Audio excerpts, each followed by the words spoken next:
Yeah, good evening. We will start with the next session. Women with a disability, how they can fully integrate and contribute to upliftment of women and society. And the lead speaker is Dr. Prabhat Ranjan, Executive Director of TIFAC India. And the panelist, Abha Khetrapal, President of Cross and Hurdles India. Niharika Nigam, Director of the Delhi Society for the Welfare of Special Children, India. Then Neha Modi, Business Development Manager, India. Then Rajya Lakshmi, Madam. Okay, now we'll start with the session. Our lead speaker will take over. I guess we are the speakers, we are the audience. Maybe we can, turn around. I think. So, yeah. So no, I'll be facing, but for them to see, it will be difficult. So if they want, they can, face that. So very quickly, I'll move fast. Actually, I'm a scientist, so basically, I'm going to focus on technology aspects of how assistive technology, advanced assistive technology, can help persons with disability. And my organization, TIFAC, is a think tank. It was set up in 1988. It's the autonomous body of Department of Science and Technology of Government of India. We had released document Technology Vision 2020 about 20 years back that was under chairmanship of Dr. Kalam. Right now, Dr. Anil Kakutkar is our chairman. We have just released Technology Vision 2035, and this was released by Prime Minister in January 3 in Science Congress. This was just a brief introduction to my organization. What I'm going to do is to actually share some of my own experiences where I've developed certain things which help persons with disability. I'll put them into 4 categories: assistance in activity of daily life, education part, communication part, and employment. What I've noticed is that women seem to be affected either in the role of a caregiver or directly affected themselves. And this affects both in terms of visible and invisible disability. My own involvement started with a girl who had cerebral palsy. She could not speak, she was non-verbal. She could not move her fingers, she had restricted finger movement. So our question was that how can she operate a television, for example, because she cannot press the remote control button, or how she can study, for example, although she passed class 10th. So we started working with that girl around 2008, 2009. What we did, we said that she cannot press the remote control button. We would use her hand gesture to operate things. So if she does hands up, channel goes up. If she does hands down, channel goes down. Volume goes up, volume goes down. So we use hand gesture to operate that. And that's how we started. So we were testing this in Blind People Association in Ahmedabad, and various other girls, this girl Kajol, this girl Parvati, this boy Akshat. And we could actually make it work for the television. And then people asked us, can you do other things like light or fan or computer or air conditioner or music system? And then somebody told me that's called environment control system. So what we had done was gesture-based environment control system by which you could control everything in the room.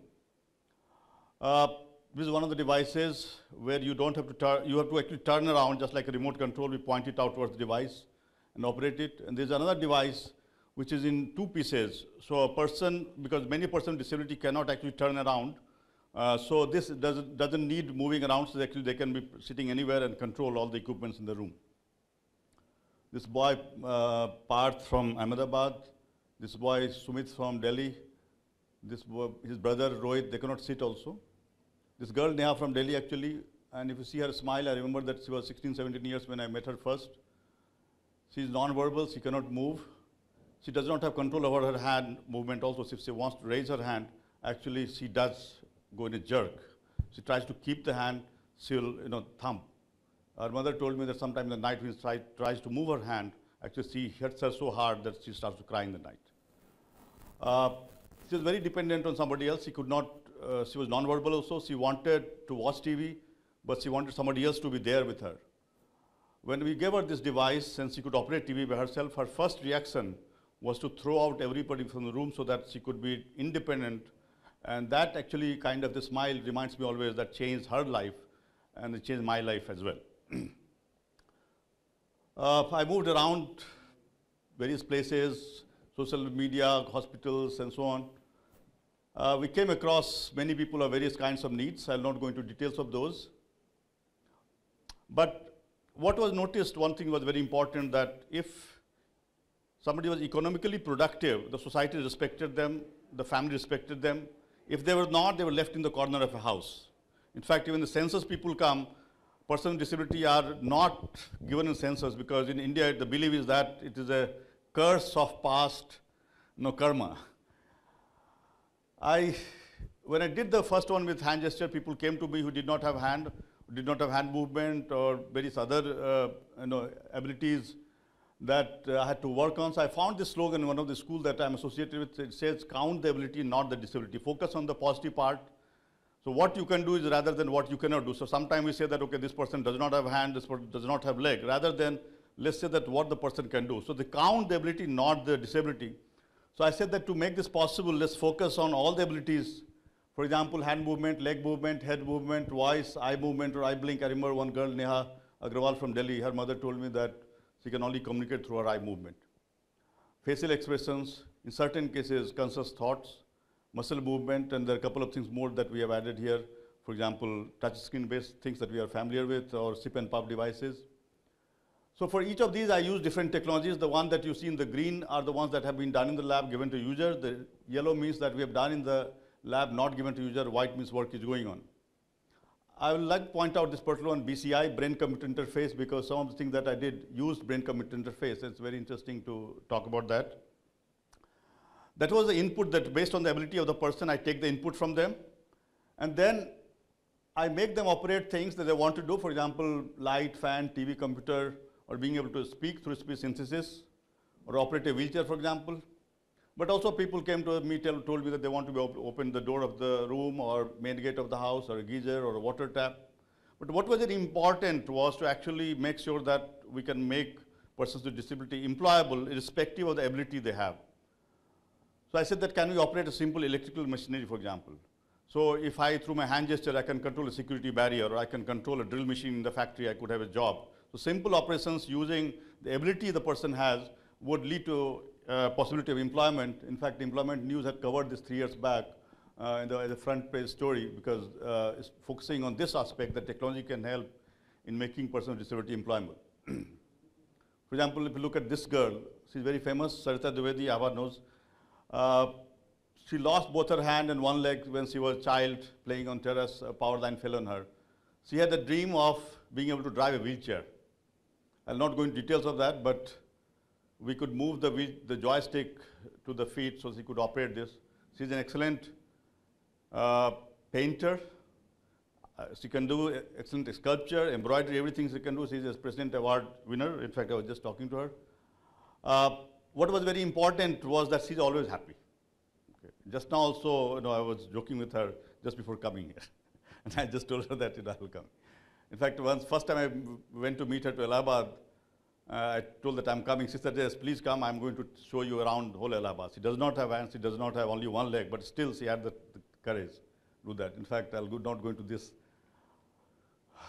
Then there are a lot of people non-verbal, and the touch screen phones had come a few years back at low cost. I found that there were apps that will allow you to communicate in English with American context typically. For example, you want a dosa, it will not be possible to speak it out. But so we made sure that we could use any Indian language, anything, you can change the images and so on. And you can see it says Ma actually. So most of the time you need something, you call for help, you call your mother. Okay. And if you see the jokes on social media, that mother, there's hundreds of questions, and father, there's only one question, where is mother? So we put a button here for mother to be called. And here actually you can adjust everything. If you don't have proper finger movement, we can scroll the screen and so on. It's all freely available. This girl, Devansi, she was dystonic cerebral palsy.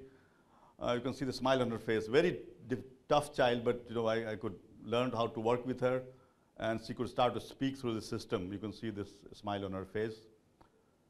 This, some of you might know her, Madhuri Mithu, Indian Institute of Cerebral Palsy, Calcutta. We could get her something to operate, although she's not using nowadays. In fact, her condition is worsening. Gang, another playful child. Second time I was successful with her. This boy Hitans from Delhi Dystonic Cerebral, sorry, Bombay. This boy is learning. So many autistic children actually love to learn from apps. Their social interaction is very poor. So this boy is learning Hindi alphabets.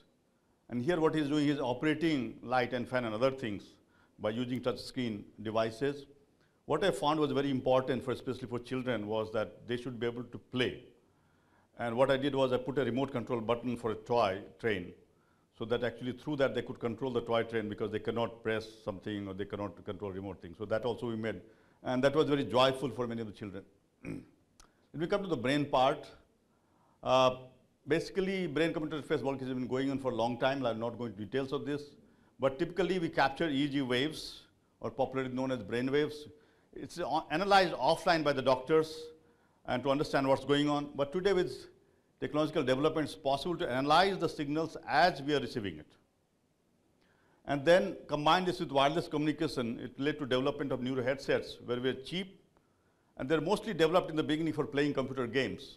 So I thought that can we use this to actually help persons with disability in those cases where they have absolutely no body part movements. So I can only capture the EEG waves. Let me leave out the details here. I developed this technology around 2011, and I was looking for somebody to help.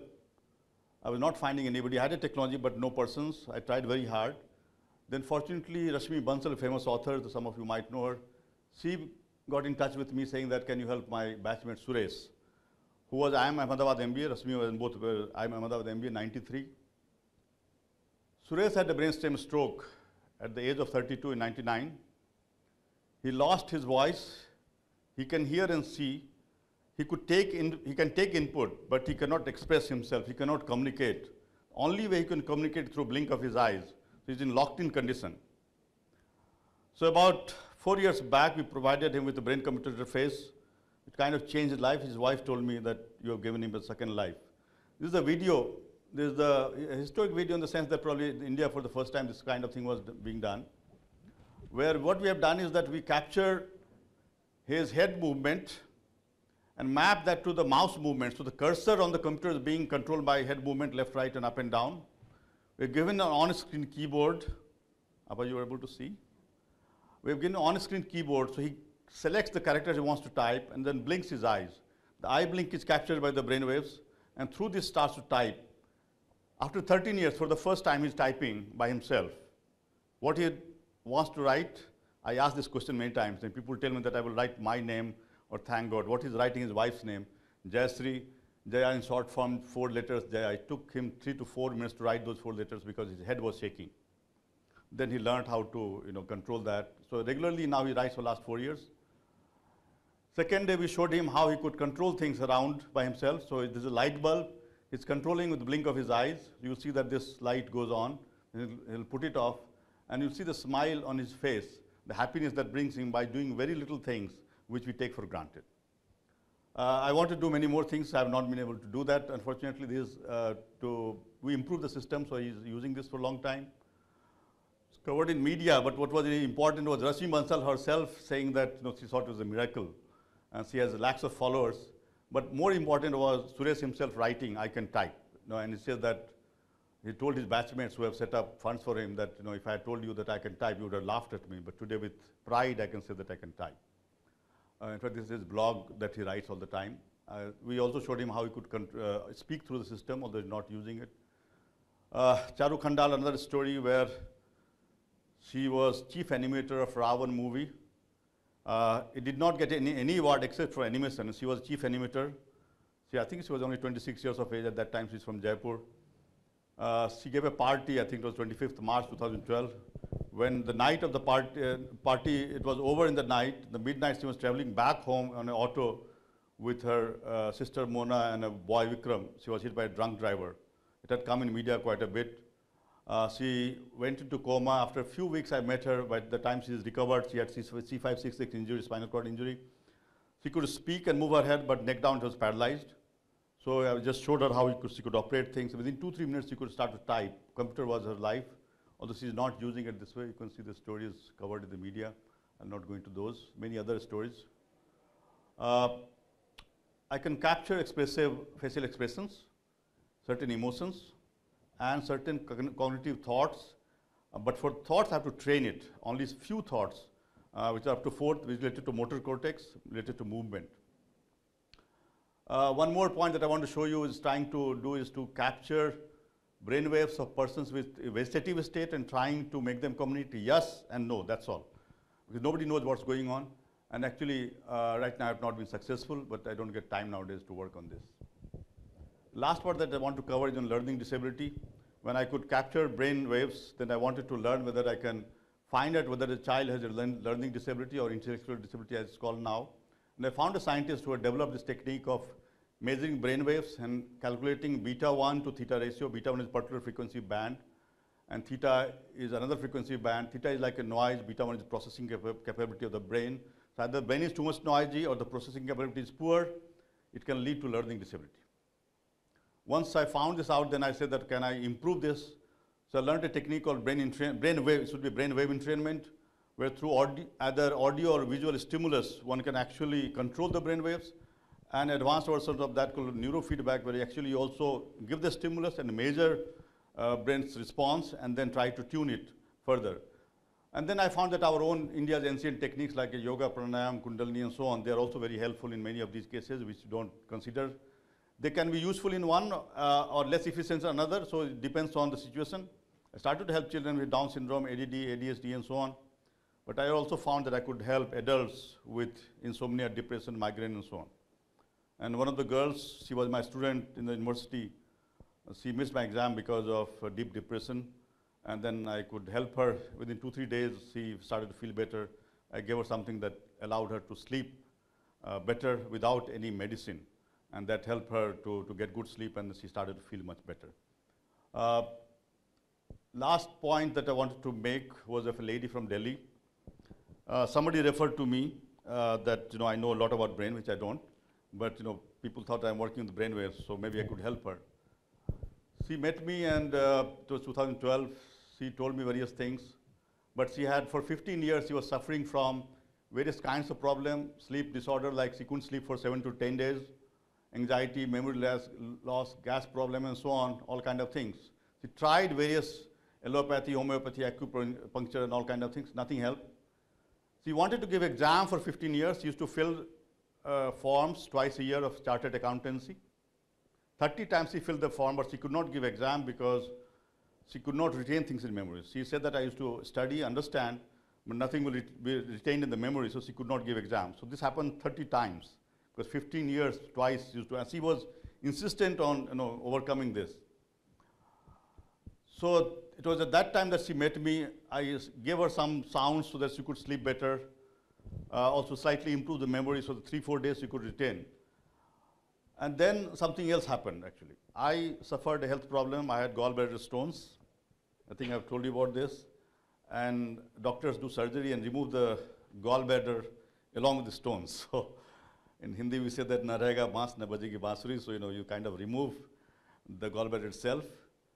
But I learned a technique of removing the stones without surgery, based on Ayurveda. But the book was written by a German fellow who had come to learn Ayurveda to solve his own health problems. So I learned that technique to remove the stones. I was successful. I did ultrasound, and it showed that it has been removed. After that, I went through the book more carefully. And then I found that it can help in many conditions. So I started to promote this through social networking, through whatever, every person I meet, I talk about it. Ava also I met, I told her about this. You can actually, your metabolism improves, start to lose weight. And all the nice things that ladies want to know, for example, your face will glow. And so I said that you can actually set up a company for wedding preparations, So I told her also, surprisingly, 3 years back when she did it, she was cured of that 15 years of severe problem that she had. So she says, this 7th April 2013 onwards, I could start to learn everything.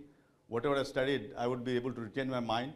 And today, April 14, 2013, for the first time in 15 years, I could solve 16 numerical problems in 4 to 5 hours. She started to give exams. She's now written a book. She's set up a trust, and she's earning well as well. So from this, actually, I realized that our body is holistic. I come from a very different field of science, from physics, so I don't have biology background. But what I realized that we need to look at food, body, and mind as an integral process. for learning. And I've been working on this, how to integrate in modern science. So coming to the end of this, I find that technology can play a major role in improving the quality of life of persons with disability in general and women in particular, because either they're directly or indirectly influenced. And most of the cases I've seen that women giving up their career choices and so on to take care of a child. In fact, one case I know that Jasmeet has left her job and everything to take care of her niece. And not her mother or father, the aunt has taken. And here I also feel that combining India's traditional knowledge with modern science and technology is a winning combination. So let's stop here. Thank you very much. Thank you, sir. So next, Abha, I think you can introduce briefly, although you've been in, but you can proceed. Good evening. Thank you, Professor Ranjan, and all the panelists. I am Abha Khetrapal Maurya, President Cross the Hurdles, and I am working as a counselor for persons with disabilities and with special focus on women with disabilities. So today I would be talking upon on the role of ICT for women with disabilities, so how ICT, information communication technology, can integrate women with disabilities in the society or the mainstream. We all know that in developing countries, there is always a kind of digital divide, especially for women with disabilities who live in remote areas or rural areas, because they are doubly marginalized and they are doubly jeopardized.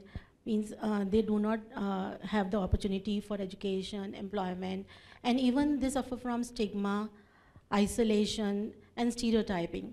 So I think ICT, information communication technology, can play a great role in integrating them in the society. ICT can help in digital literacy. ICTs can help women with disabilities to provide access to learning, support to learning, and integrate them into the society. Social structure means they can have someone to talk to by the use of internet. They won't feel isolated. And ICTs have the potential to increase economic independence, social support, and societal acceptance for them. Digital technologies, including internet, have capacity to empower women by giving them opportunities to develop meaningful contacts and access information. Mostly information is lacking. But I always feel that information is always enabling and empowering. So women with disabilities always lack information regarding whatever is going on in the economy or even in the healthcare sectors, because the healthcare of women with disability is the most neglected area. Then the constraint of built-in environment, inaccessibility, physical infrastructure, all that come in way of their social and economic integration. So ICT can help them in just moving ahead in life, because it can cross time and space and can be of particular value to socially isolated women. Women's satisfaction with social life increases with connection of internet, because it is upon her where to disclose her disability or not. Individuals maintain the right to non-disclosure of their disability. Then social networking sites play a major role in their empowerment, because we need women leadership. Women leadership, first of all, can be the personal leadership in their life. They should have the direction of their life and how to run their life themselves. So they need personal leadership, and ICT can train them in the area of personal leadership. Internet allows women with disability to allow access to what government, community service providers, academic institutions, and experts have to say, both at local and state level. It can represent the interest of women with disabilities regardless of nature of disabilities and irrespective of race, caste, color, or anything, means any location. But the adoption of ICT, it needs universal designing of the websites so that they can access the websites, they can access the information like mobile applications and the messengers and all. It needs collaboration with the government institutions. The government institutions should come ahead. They should come forward to just integrate them into the mainstream. And the success of ICT, it also depends on research work, because research work is very much lacking in the area of disability, and especially for the women with disabilities. Collaboration needs to be there. So if ICT, like Prabhat Ranjan ji said that technology can be marvelous, it can be miraculous. So ICT can also serve as a purpose for integration, women with disabilities. It can provide them employment. It can provide them with classes like online tutoring and all. ICT, I think it can remove the digital divide for the women with disabilities. And thank you. Thank you, Abha. I think you are the next, Niharika.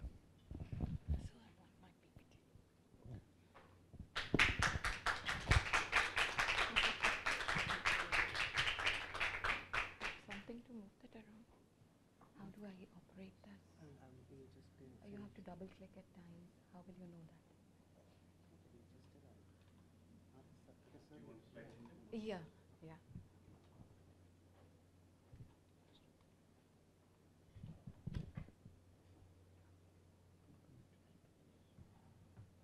USB. And I have to, this is to go on to the next slide. Forward, backward, and point. Okay. This is for pointing. And going to the next one, Right side, yeah. this one. Right.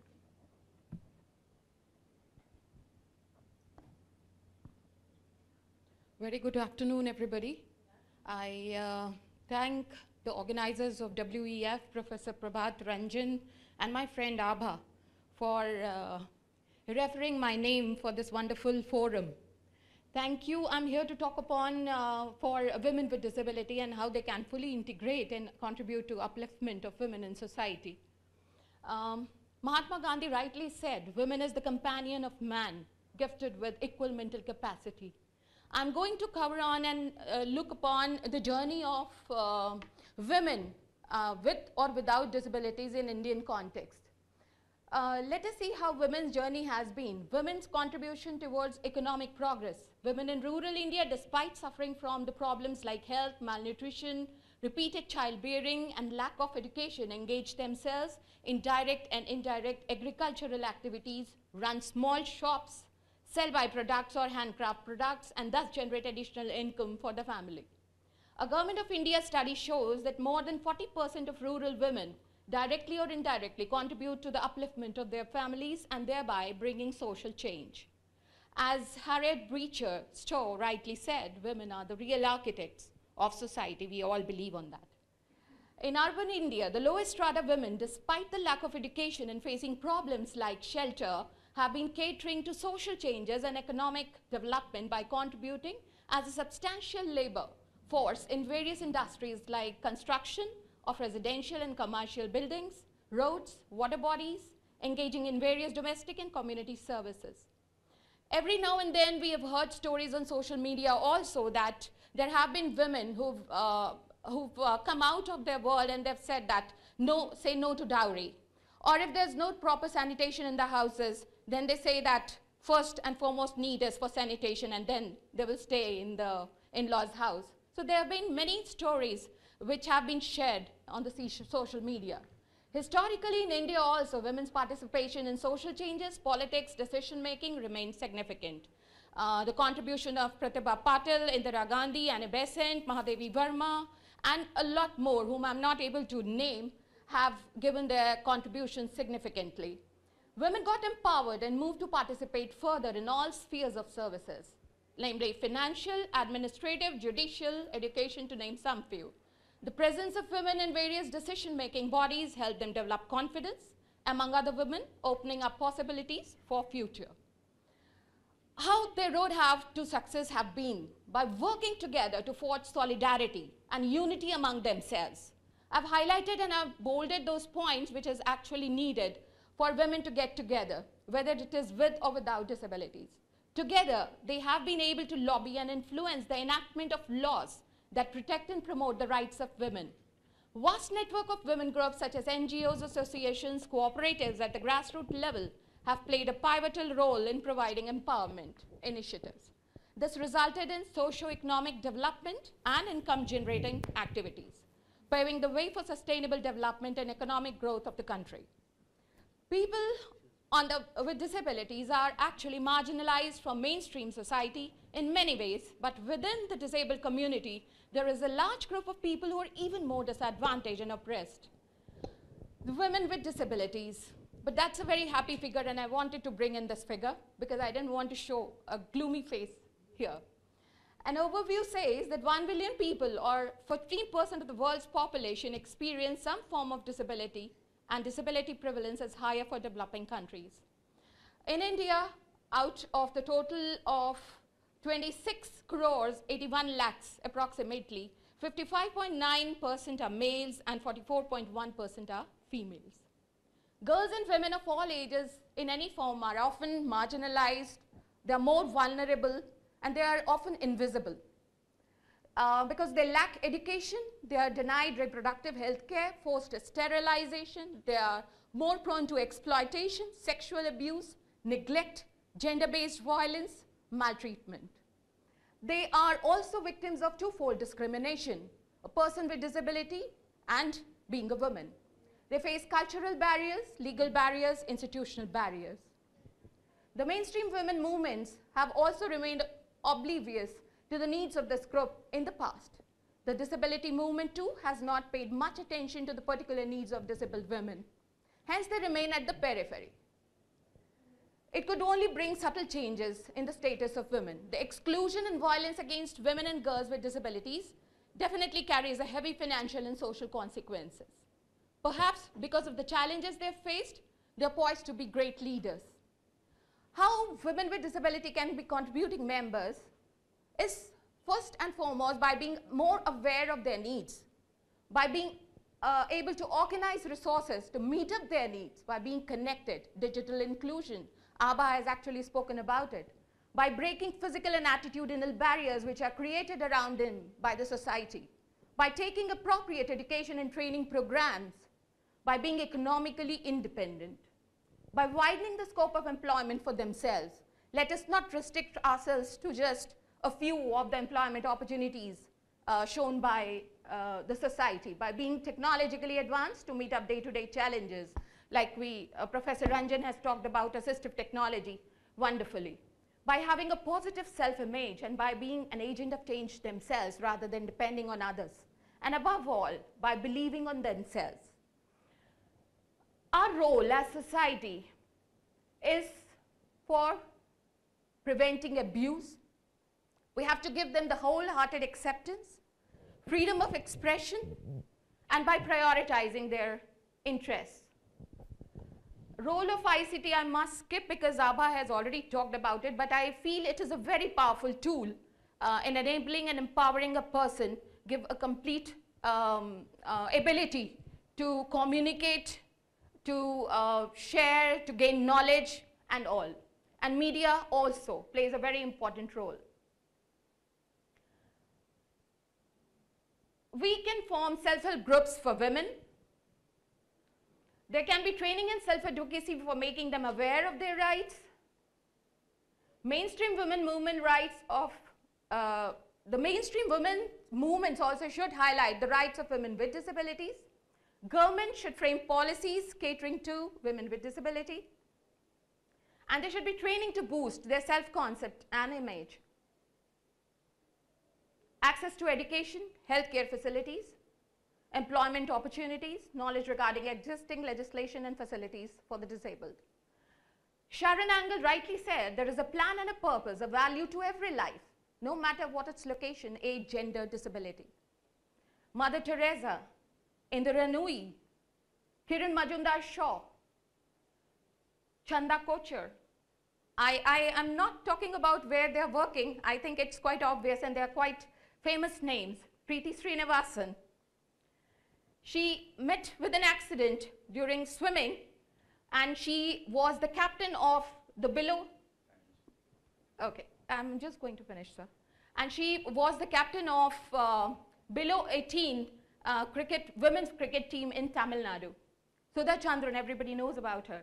Arunima Sinha, Sadhna Dhan, she's a painter, renowned painter. Arunama Sinha was thrown out of a moving train and she conquered Mount Everest. Malti Krishnamurti Holla, Frida Kahlo, and above all, Helen Keller. There's no force equal to a woman determined to rise. Thank you.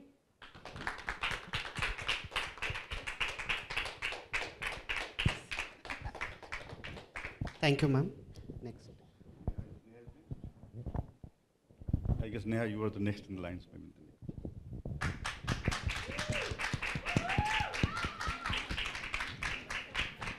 Good afternoon. My name is Neha. First, I just want to say the work all of you do is phenomenal. And it's just so empowering, and it's something that makes such a difference. And I'm just so glad to be able to share this panel with you. So I was born in Bombay, and I'm from Chicago. So I can actually say that I'm a little blessed with the best of both worlds. And I've always been very lucky where I'm like, oh yeah, Chicago winter, let's go to India. Let's just, get out of here, spend some time away. And every year when I come to India, I have a story that I want to share. My cousin, about 8 years ago, he took me to a reflexology spa, now in Bombay. And if you're not aware of what that is, it's basically a 60-minute foot massage. And they push all your points on the bottom of your feet. And it's just like a full body massage, just with reflexology points on the bottom of your feet. And it is the most relaxing, most amazing thing ever.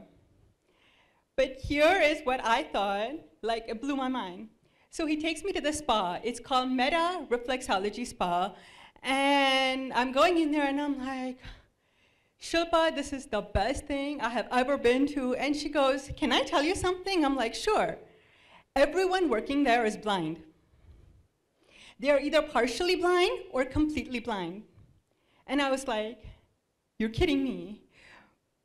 The whole thing just works so effortlessly. They just kind of flow, and they were just so great.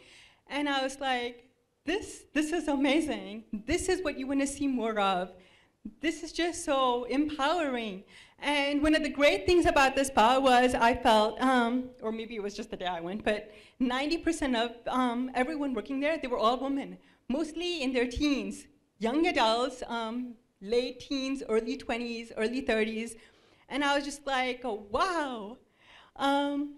One of the crazy things about that place, though, is you have to literally climb up the stairs. It was like 20 steps up. And the staircase is yay tiny. And I'm like, how do they do this?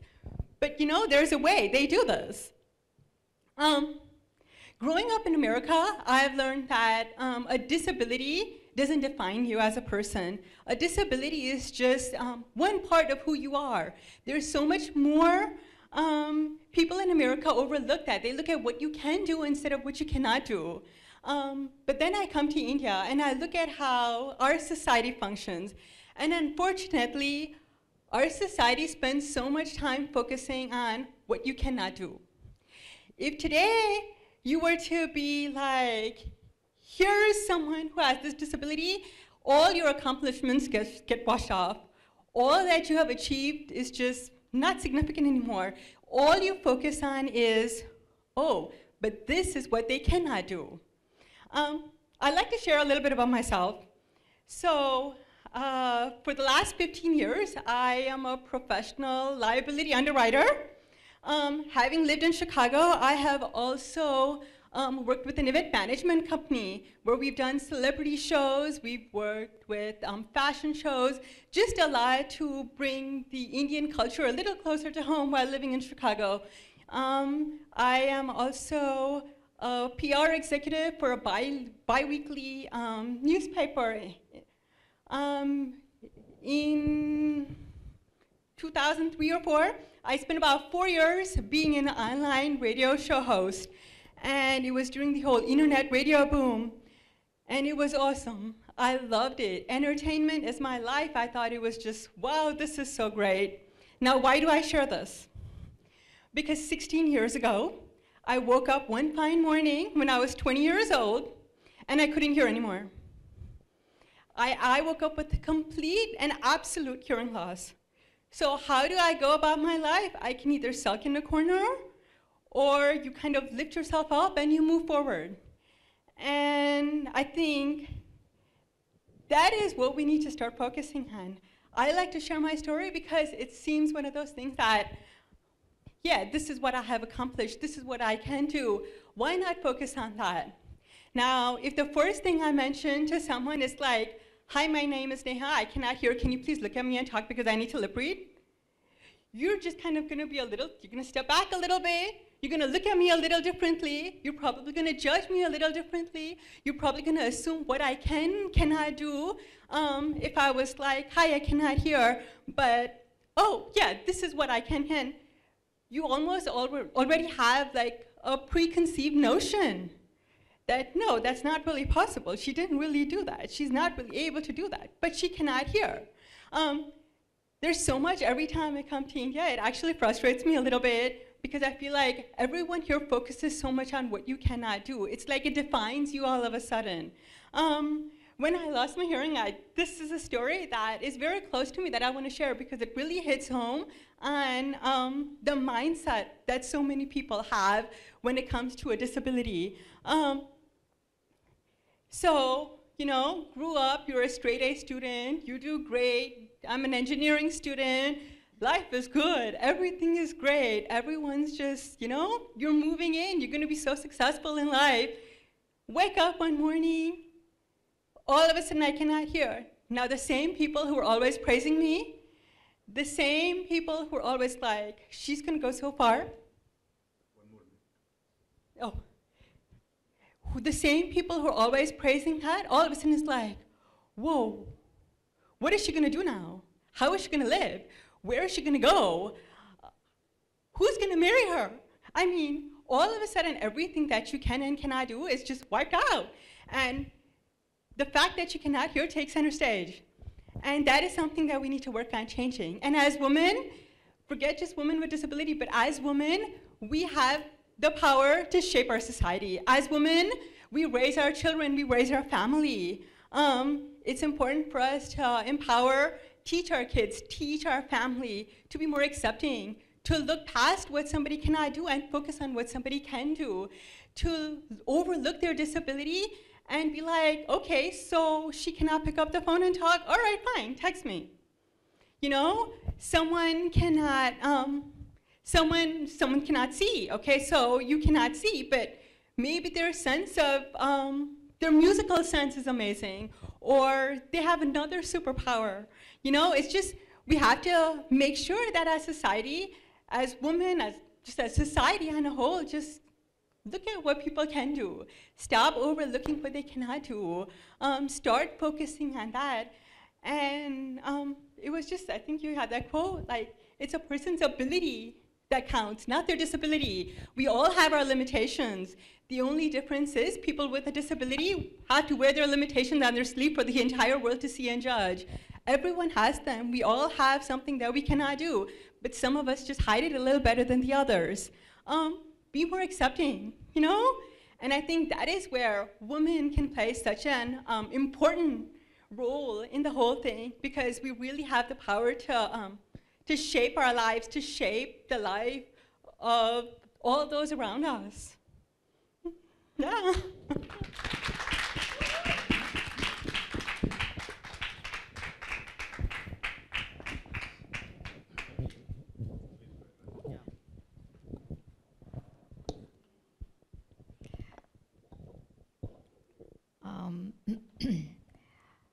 I have to say something about myself before I talk about the actual subject. How I got involved with deaf women, and today I'm the chairperson of All India Foundation for Deaf Women. Actually, I'm not connected with the subject to start with. I think I've shifted my life many times and evolved in different directions. I've done my MBA and MS in advertising from US, came back to India, didn't want to do advertising, looking at our situation, and didn't want to write misleading statements and advertisements. Moved and became a member in the District Forum Consumer Court. just my passion to serve the society. That took me to the National Commission, Consumer Redressal Commission. For about 10 years, I was in Delhi. When I was in Delhi, working between Bombay and Delhi, family being in Bombay, weekends I used to go. Strangely, somebody sent a group of ladies to my chamber. The request is that I should become the president of this Delhi Foundation for Deaf Women. I simply said no, I have no time between my work and my family in Bombay. There's no way I can do this. But when they entered the chamber, I completely changed. They came with such lovely smile, such angelic smile, and with that expectation that I would be their voice. With all that happening in my life, I made that time for them at that time, and I continued to be the president and kept helping them. And 2 years back, I moved back to Bombay, and then I said, let me replicate it into the rest of the country. Now I'll talk about this. Now I'm so impressed with her, actually. I just met her. I'm so impressed. This is a shining example to what I'm trying to talk. Now, what we do in this organization is because they're normal people, sometimes they're more normal than most of us. I think we have a lot of disabilities because we have become deaf in life. So many things in the house, we just become deaf. But whereas people who are really deaf are extremely kind and very, very good human beings because they don't hear anything bad. They only think nicely. So you give them small help, they have huge smile on their face of huge gratitude. It just feels so, I just feel so good to help them because of the interaction. So what we have been doing, and we now do it rest of the country, is we skill them in their interest, whether it's computers or it's tailoring, beauty, and crafts.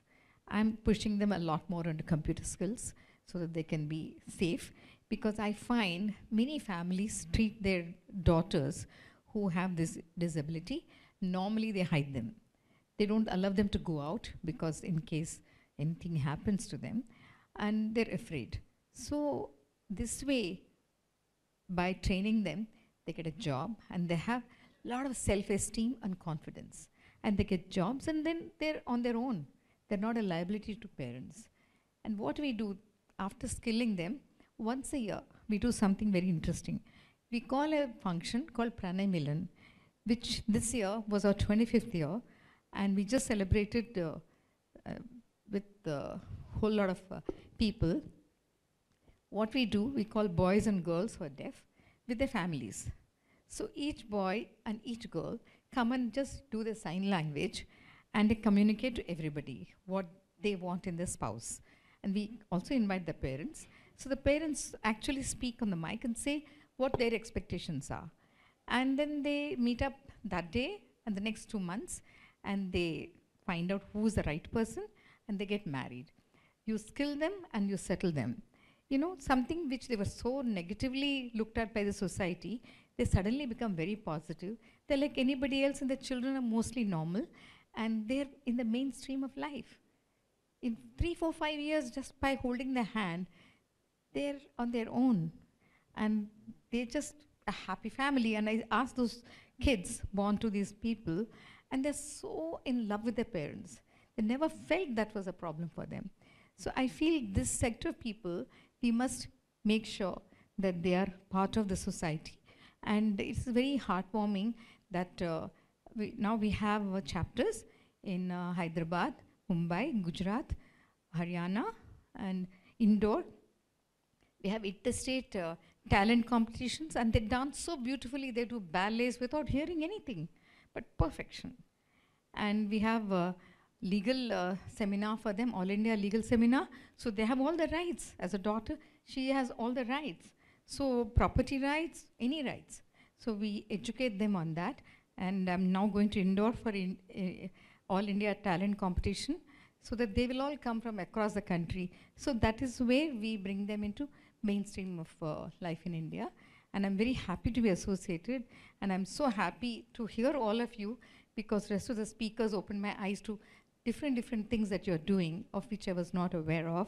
I'm glad I've come from Bombay to be part of this, and I thank once again World Economic Forum to empower women.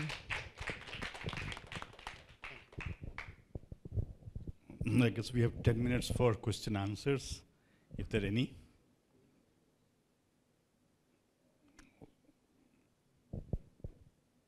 To Neha,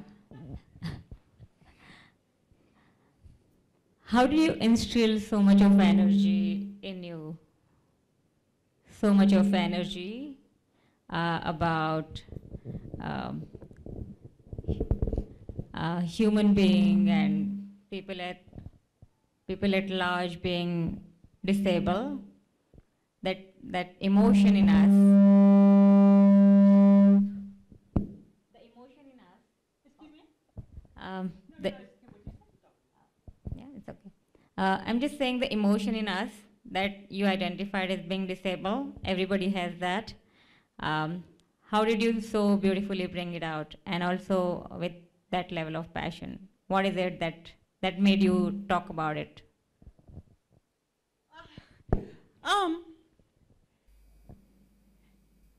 You know, a lot of this, sometimes you just kind of have to get up and just do it. You know what I'm saying? Like, you kind of feel like,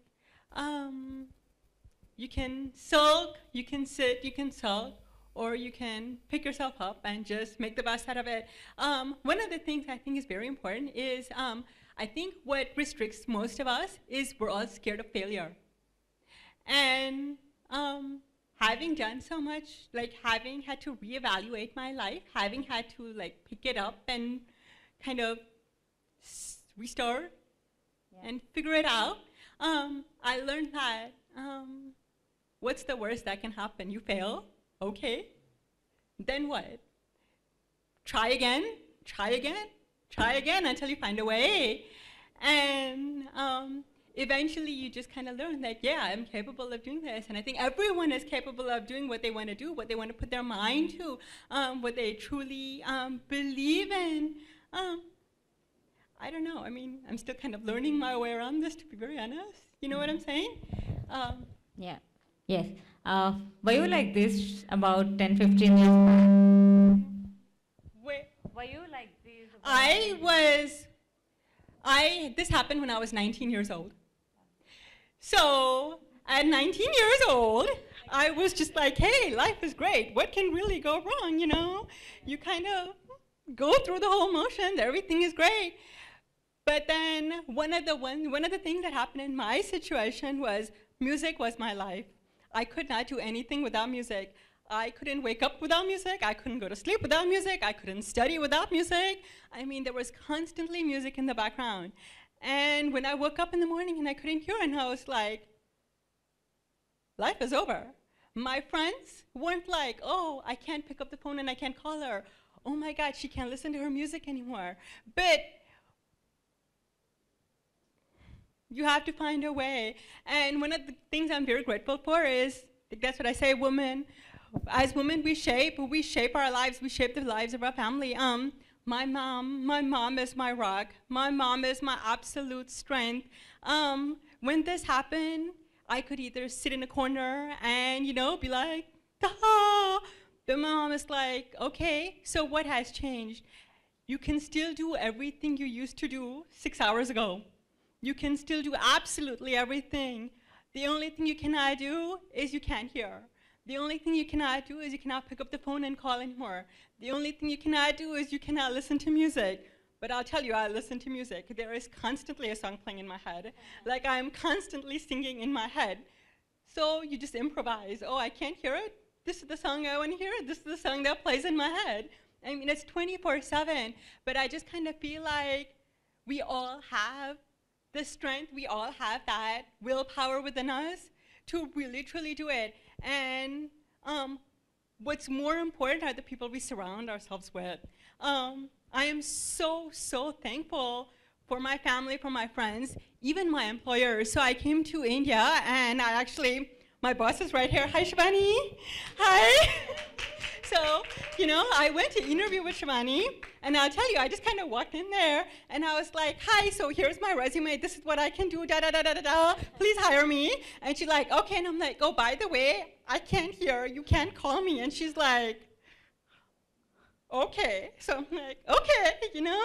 Like, Awesome. but that's what's important, like when someone else, it's like, when people around you support you, when people around they're like, okay, fine, you can do this, but this is what you can do. Stop focusing so much on my limitations. Stop focusing so much on what I cannot do, because you might be completely healthy, you might be 100% with no disabilities, but maybe you have your own limitations. We all have those. There might be something that on the sleeves you're not wearing, but you know, sometimes Shivani tells me, she's like, Neha, I think you understand what people are saying more than people who can hear, because sometimes you're like, what? I'm sorry, what? Oh, okay. But then me, I'm like, I have to lip read. So when someone says something, I'm like, no, that's not what she said. She actually said this, and you're like, oh, you know? Like, it happens, it's there. But my point is just the people around us is what makes us. It's so important to have that. And I'm just so grateful for what I'm able to do, is because I've just been so lucky and so blessed to have these wonderful, fabulous angels in my life, you know? All my employers I've worked with have gone above and beyond to accommodate me. Because they've always been like, okay, so you can do this, so I'm not gonna say, hey, give her a call, but send an email, all right? You just have to work around it. It's tough, but you have to do what you have to do. It's just an extra mile you have to, but yes, everyone has to put an effort. Everyone has to put an effort. Yeah. Thank you. Oh, thank you.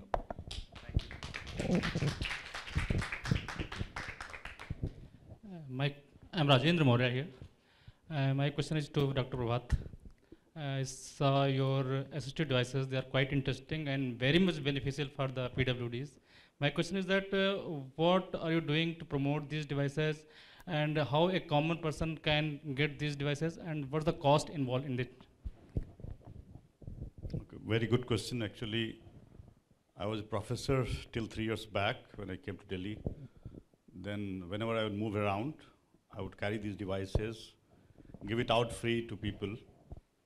But to make it available on larger scale, I set up a company in Ahmedabad where I was there with my engineers who were working on this. But to survive, they had to do other products. And what they're finding is that this is the area where each person has a unique requirement. And it's simply not economically feasible for them unless they go at a very large scale. So right now, if they have to travel distances to set up, test somebody, what is the need, customize it, it just doesn't work out. No, nobody's willing to give money for that. And I also share you one more thing. There were 2 sisters in Ahmedabad. One had disability, other one did not. The parents were not willing to spend money on the girl with disability. Both sisters from the same family. One girl, they'll spend 20,000 rupees buying a tablet. For the other one, they expect that we give it to them free. So this is a discrimination that we also face. 2, 3 things I've done. One is that in collaboration with Department of Disability Affairs, now named as Department for Empowerment of Persons with Disability, we have set up a web portal called swablamban.info, which has brought together all the assistive devices available within the country. There are about 2,500 of them, with 250 manufacturers, so all of them are listed at one portal. It also has a list of all the work that is going on in labs in India, the technology that are available outside India, and technology which is likely to become available in future. But what we're looking for to make the point that you're making is that we need some scale of economic scale where investment needs to be there, that we can set up customization facility in different cities, and people are made aware of that. So it needs kind of investment like marketing that needs to be done, needs to be done here also. So that's the task that needs to be done actually. And so earlier I had to do more work. I had to help people in Delhi when I was not in Delhi. Now I'm not able to help. Just one point I'll make, a technology that we are working on is real-time translation among Indian languages. That means speak in one language, will get translated to other language, which also means it cuts across the language barrier, but also a person who is not hearing impaired can actually see the text. So if I'm speaking actually somebody can see the text of what I'm speaking. So that's the technology that we are working on, which will help in inclusiveness that you're talking about. Any other question? Any questions?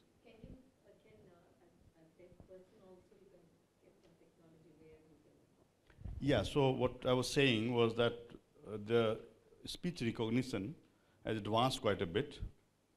So when I'm speaking in, suppose, Hindi, I can show you, it will translate to Bengali, for example. No, so the same thing happens. So once I'm able to recognize the speech, I can put it as text. I can put it in another language. So it covers everybody, irrespective of whether they can hear, they cannot hear. Okay, so it's a very inclusive technology that is coming along, universal. No, I can show it to you later after this. I'll show you that you speak, it will recognize what you're saying. And once it got the recognition is done correctly, it can show you the text. It can translate to another language. So whether you are able to hear or not, whether you're able to read or understand the language, or anything, it can be done. Once you get that part, it becomes universal communication. So that's possibility is there. Anybody else? So we stop here. Thank you very much for all the panelists to join, and if you can come, we can take a picture, a group picture. Yes. Thank you.